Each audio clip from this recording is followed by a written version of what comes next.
Sax alto buffet modello Dynaction. Lo proviamo? Arrivo subito dopo l'intro.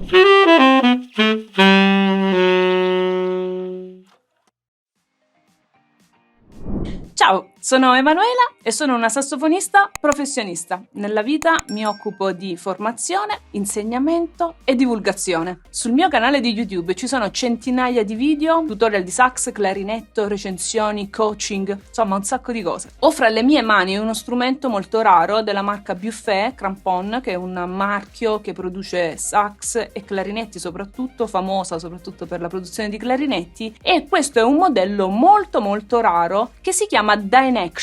Nello specifico, lo strumento che ho in mano è stato prodotto nel 1956, unico, diciamo, nel suo genere. Infatti, reperire informazioni su questo strumento anche online è veramente un'ardua impresa. Abbiamo uno strumento vintage, in questo caso con meccanica inline. I fori della mano destra e della mano sinistra sono allineati, mentre negli strumenti moderni la meccanica non è inline perché i fori della mano destra e della mano sinistra vengono splittati. Questo strumento ha delle particolarità tecniche con soluzioni molto interessanti. Per esempio, il trillo del sol diesis, come negli strumenti antichi con Martin, altre marche vintage, anche questo strumento ha delle facilitazioni meccaniche. Il trillo del sol diesis si può fare con la posizione normale, ma anche con una piccola chiave che si trova sulla mano destra.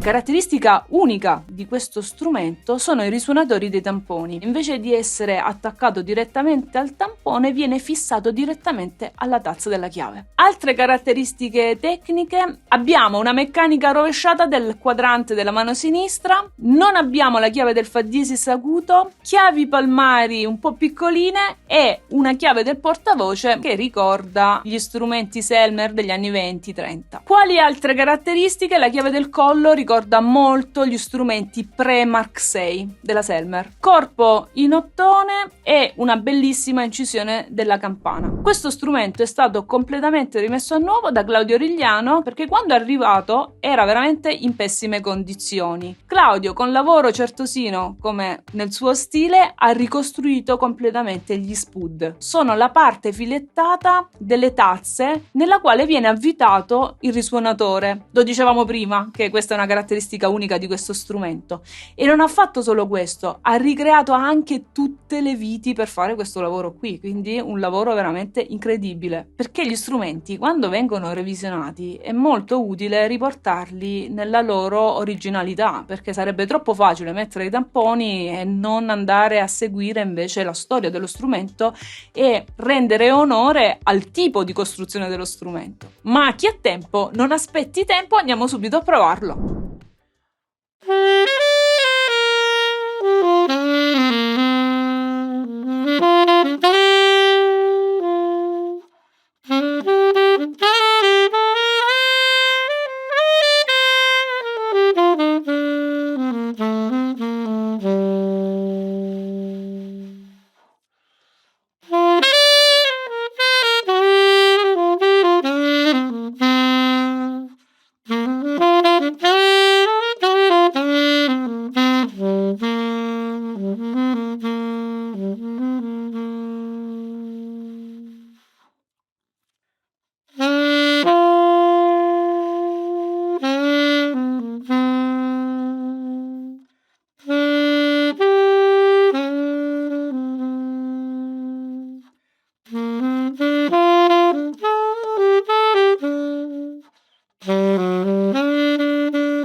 Questo strumento devo ammettere che mi ha colpita molto, perché io mi aspettavo una cosa e invece ho trovato un'altra cosa. A livello sonoro, lo strumento, la prima cosa che mi è balzata subito all'orecchio è stato il fatto che ha un'ottima intonazione, cosa che per gli strumenti vintage non è poi così tanto scontata. Ho fatto una prova anche con l'accordatore e devo dire che ha un'intonazione veramente eccellente, sempre considerando che è uno strumento vintage. Mi ha colpito soprattutto la terza ottava, perché l'ho trovata molto squillante e molto pronta nel suonare. La prima ottava invece l'ho trovata molto ben timbrata, anche se a mio avviso devo dire che mi ha un pochino lasciata con l'amaro in bocca, perché sì, suona molto bene, è molto timbrato, però ha tutta una serie di frequenze che secondo me non risuonano molto bene. Secondo me forse andrebbe provato con diversi tipi di imboccature per andare ad esaltare un pochino di più la prima ottava. A livello tecnico, la meccanica rovesciata non mi ha creato particolari problemi. Le chiavi palmari oggettivamente sono un po' piccoline, però è una questione di abitudine, con un po' di pratica si può sicuramente superare la cosa. E la cosa che mi è piaciuta tantissimo di questo strumento è una meccanica leggera e pronta, veramente un action delle chiavi incredibile, mi è piaciuto veramente tantissimo. Credo che sia merito un po' di Claudio, che ha saputo rendere la meccanica così fluida, così leggera, ma non per questo lenta. Sicuramente di strumenti così ne troverai molto pochi in giro, ma se ti dovesse capitare, io ti consiglio di provarlo e di valutarne l'acquisto, perché a mio avviso ha una grande potenzialità. Da Emanuela e dal Sax Alto Dynaction è tutto. Io ti do appuntamento alla prossima recensione e ti dico ciao ciao!